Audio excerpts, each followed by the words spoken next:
I'm standing with my dog Bitsy in front of my Sweet Frost UGA Changsha. Sweet Frost is a patented variety from the University of Georgia that was designed to have a fruit with fewer seeds than the parent. And if you're familiar with Changsha, it's a nice mandarin early ripening, but it does tend to have a lot of seeds. So this was an attempt to reduce the seed number. So in that regard, it's very successful. The Sweet Frost mandarin typically has either no or maybe just one or two seeds compared to the typical Changsha, which can have 20 or more seeds per fruit. So this one has been in the ground a few years and it's blooming very well this year. I'm very happy. See lots of blooms coming up and hopefully will result in fruit this year.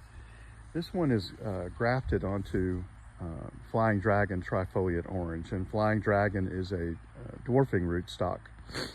And something that comes up a lot that I see on social media is how do I know if my citrus tree is grafted or not? How do I tell? Or how do I know where the rootstock begins? So I thought I would just give a little demo on how that works. So here's Sweet Frost, and I bought this one from One Dog Nursery. And I think typically they use either Flying Dragon or Rubido or another trifoliate derivative for their rootstock. So I know this one is on some type of trifoliate. I believe it's Flying Dragon.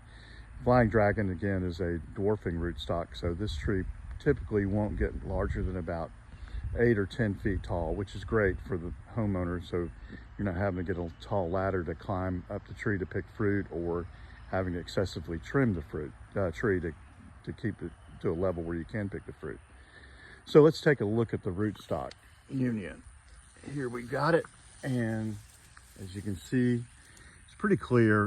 When you graft citrus, mainstream citrus onto trifoliate, a couple things are usually evident. First of all, you can clearly see a color demarcation between the rootstock, which is below, and the scion wood, which is above. So this is the Flying Dragon, and this is the preferred scion wood, in this case the Sweet Frost irradiated Changsha. So you can see a pretty clear union difference. So when you're growing this, anything that sprouts below this you would want to remove, and it's also, because it's trifoliate, it would be pretty clear. It would have that 3 leaves that would be very clear that it's not the scion. The other thing that typically happens with trifoliate is that because trifoliate is a deciduous plant and your preferred scion wood is evergreen, the scion then induces the trifoliate to grow for a longer period of time than it normally would on its own. So you will, over time, you'll start to see a bulge on the rootstock below that, where the trifoliate is continuing to grow longer than it normally would on its, if it weren't grafted. And it will become more and more prevalent as time passes. And I've seen some grafted citrus that are 20 or 30 years old where it's a very prominent bulge on the rootstock. And this one's just starting. You can see a little bit of a difference. You can see how that little curve right there, and on the other side where this bulge is growing below that. It doesn't harm the plant in any way. It doesn't seem to have any effect on it other than making it a little easier to tell where the rootstock is. The height of this one, it looks to be about 8 inches or so above ground level. That's typical. Some people I've talked to will graft higher. And I've done it myself, where you graft 3 or 4 or even 6 feet above the ground. The thinking being that the coldest air in the winter is closest to the ground. So if you have more trifoliate rootstock, which is extremely cold hardy, close to the ground, you then give your plant a little further protection. I don't know if that's true. I haven't really tested it myself, but it seems to make sense. And I've got some friends who are growing some citrus in North Carolina who tell me that it does make a pretty big difference. So when I can graft it and I have tall rootstock, I typically will do that just to see how it does.